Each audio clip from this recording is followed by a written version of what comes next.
मित्रांनो, आजचं जे काशेगावचं हिंद केसरीचं मैदान झालं, त्या हिंद केसरी मैदानाचा एक नंबरचा जोड झालेला आहे. घरचा जोड पंढरीशेठ फडके आणि आमचे मित्र तुषार भावड्या यांचा घरचा जोडनं आज एक नंबर केला. आणि आज खरंच विचारूया की आमची कालच गाठ पडलेली. भावड्याला म्हणलेलं मी की उद्याच कसं काय.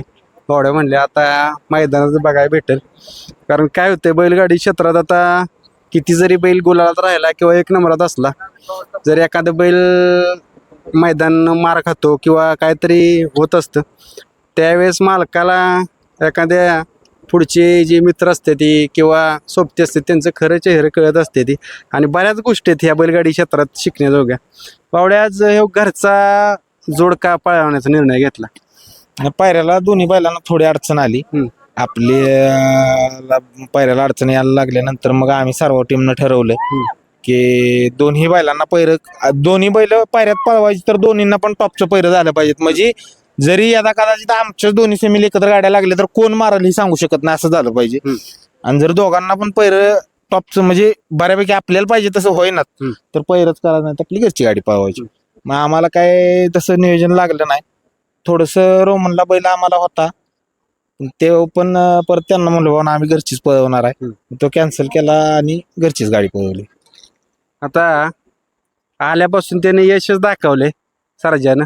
एकच मैदान फक्त कुठंतरी झाला असेल काहीतरी प्लस मायनस. नाही, पण ते क्वार्टर फायनलला राहिला तो सुद्धा गुलाल आमच्यासाठी महत्वाचा आहे. कारण की असा बी ह्या बैलगाडी क्षेत्रात काही दिवस आले म्हणजे आपल्या बैलगाडी मालकांच्या की 4-6 महिने गट सुटत नाही. बरोबर. त्यामुळे त्याच्यावर आम्ही नाराज नाही. तो क्वार्टर फायनलचा गुलाल पण आम्ही एक नंबर केल्यागतच घेऊन मिरवतो. बरोबर. सर्जा घेतल्यापासून त्यानं एकही मैदानात म्हणजे बिन गुलाल घेता, म्हणजे आता एक मैदान हार झाली पण त्यात क्वार्टर फायनल राहिला होता.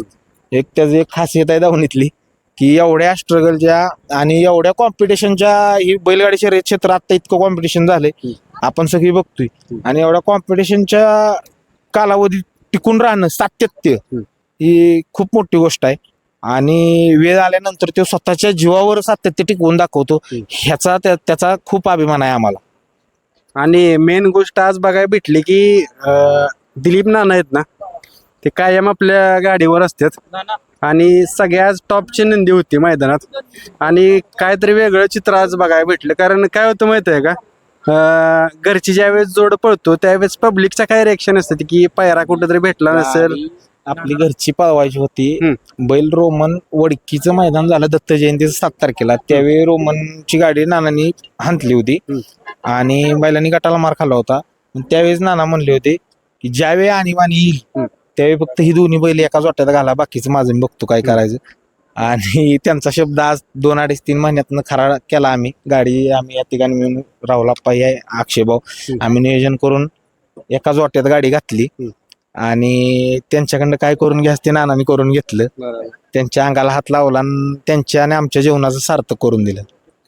भावड्या, आता बैलगाडी क्षेत्रात ना एखादी हार झाली तर काय शिकाय भेटतं की बाबा ह्या गोष्टी शिकाय भेटल्या त्या. कारण यश कायमच बघत आपल्या दावणीला कायम गुलाल चालू आहे.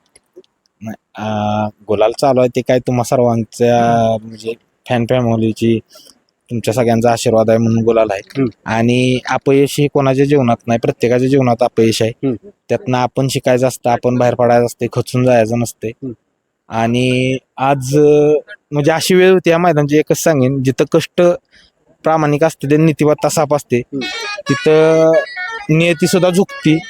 आणि आज माझ्या ह्या दोन्ही वाघांनी नियतीला झुकवलं नाही, मोडून काढून तिच्यावर मात करून एक नंबर करून दाखवलाय. कारण काय होतं, ज्यावेळेस आपल्या भागातलं मैदान असतं त्यावेळेस बरीच भागातली लोक आपले विरोधक असलेली किंवा आपले मित्रमंडळी सगळ्यांचं लक्ष आपल्यावर राहिलेलं असतं की भागातलं मैदान आहे काय होतंय. 100% लक्ष राहिलेलं असतंय. पण आपण काय विषय माहितीये का, शेवटी बसवराजाचा 4 पायाचा माळा आहे, 8 पायाचा माळा. ती कोणाचं लक्ष राहिलंय म्हणून नाद करायचं नाही कधी. कोणाला तुला काय वाटतं ते वाटतं ते. आपली हित चिंतक असते ते आपण मार खाल्ला तर ते आपल्या बरोबरच असणार आहे ती. आणि आपली निंदा करणार आहे ते. आज एक नंबर केला तरी संध्याकाळी आपली निंदाच करणार आहे ती. त्यामुळे त्या गोष्टीकडे लक्ष द्यायचं नाही. आपण ह्या क्षेत्रात कशासाठी, आपल्याला ह्या क्षेत्रातनं काय पाहिजे, आपल्याला ह्या क्षेत्रातनं आपल्याला हे क्षेत्र वाढवायचं आहे, फुलवायचं आहे आणि ह्या क्षेत्रातनं आपल्याला आनंद पाहिजे. आणि ती गोष्टीसाठी आपण ह्या क्षेत्रात तर त्याच गोष्टीकडे लक्ष द्यायचं. कोण काय म्हणतंय कोण काय करतंय हे बघायचं नाही. शेवटी ह्या सृष्टीवरती देवाला नावं ठेवणारी लोक आहेत, ते आपण तर मानवी देह आहे, त्यामुळे आपल्याला 100% नावं ठेवणार आणि ठेवली बी पाहिजे ती, त्याशिवाय आपण पण जमिनीवर चालत नाही. मित्रांनो आपणच्याकडे येतो. राहुल अप्पा, आता मला कायम भावड्यांच्या सोबत तुम्ही दिसता किंवा चांगली मैत्री आहे तुमची. काय होतं माहिती आहे का, आता बैलगाडा चित्र म्हणले की या हार जीत ह्या सगळ्या बाजू आपल्याला बघायला भेटते त्या, आणि त्या स्वीकारायला पण लागते त्या, आणि त्या स्वीकारल्यात पण तुम्ही. त्यामुळं आज कदाचित ही इथपर्यंत पोहोचला असेल कायमच, कारण पंढरीशेठ फडके यांच्या दावणीला टॉपचा नंदी एक तरी कायम राहिला.